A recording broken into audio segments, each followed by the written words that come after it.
मुगर्मा करी मुगर्मा करी मुगर्मा करी ओडिशा मोर राईजा बुली मुगर्मा करी कालिया मोर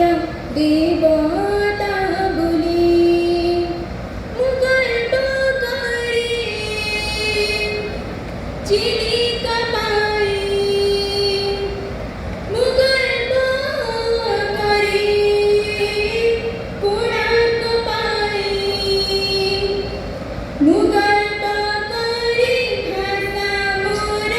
ओडिया बुली मुगर्मा करी भाषा मोर ओडिया बुली। उपस्थित समस्त बुद्धिजीवी गवेषक वृंद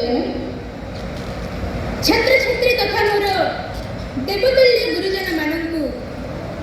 प्रथम विश्व ओडिया भाषा सम्मेलन तथा आज स्वर्णिम दिवसर अवसर में सुश्री अनन्या रथ विश्व नियंता महाप्रभु श्री जगन्नाथ धाम पुरी जिला तरफ ओडिशा आदर्श विद्यालय सत्यवादीर नवम श्रेणी छात्री आपण मानू हृदयर गभीरतम प्रदेश स्वागत शुभेच्छा तथा प्रणाम जनावुछि। आज दिवसर अवसर में मत अंशग्रहण कर सुजोग मिलू मुझे विश्व नियंता पदार बिंदरे कृतांजलि पूर्वक पुष्प अर्पण करुछि और आपण मैंने समस्ते यार मुख साक्षी होइथिबारु आपण मैंने मध्य धन्य मु आशा रखुछि ए अविस्मरणीय दिनटी आपण मानक जीवन को चरितार्थ कर लोक जीवनर एक अंतर्निहित प्रतिछवि होउछि लोक साहित्य संस्कृति माटीरू मशाणी जाए जीवन एक सरल रेखार ना होउछि साहित्य। वास्तव में साहित्य पाई जीवन और जीवन पाई साहित्य साहित्य एपरि एक असीम समुद्र जे इतिहासर पानी बुंदार सृष्टि होइछि और संस्कृति संस्कृति यार चिरश्रुता नदीते परी कल कल नाद दे समयर स्रोत रे बही जाइछि। मु ओडिया ए माटी मो धात्री मो गर्वर परिचय मो रक्तर प्रति बुंदारे ओडिशार संस्कृति परिलक्षित। आजिर ही दिवस रे आजिर विषय ओडिशार लोक साहित्य उपरे मते किसी कहिबार सुजोग मिलथिबारु निजको धन्य मन करुछि और मैं आशा रखुछि किंचित भावरे आपण मानक मन को छुईला भली किछि रोचक तथ्य मु प्रदान करी आपण मानक हृदय रे आम भाषा प्रति सम्यक आग्रह सृष्टि कर पारि। माटी रे जीवन को जोड़ी देले संगीत को मन भुला कोइलर स्वर रे छंदी देले मनटा आकाश छुआ होई जिबार आनंद ही जीवन। कखार खोलपा उपरे बाजा बजाई अना बना गीत गाई नाचिबार से दृश्य सतरे अति चमत्कार। धान काटू काटू खरा बेले खटे खिया पिठिरू बोही जाउथिबा से झालर ना ही लोक साहित्य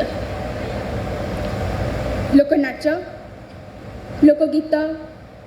लोक वाद्य और लोक नाटक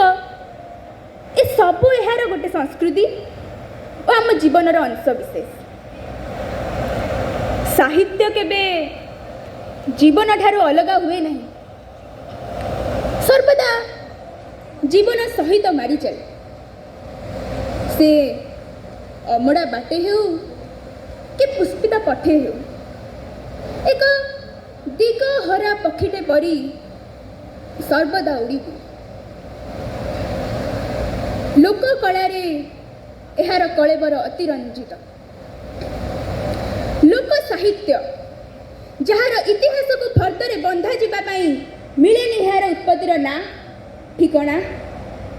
मिलेनि यार स्रष्टा मिलेनि यार कौन दस्तावेज कारण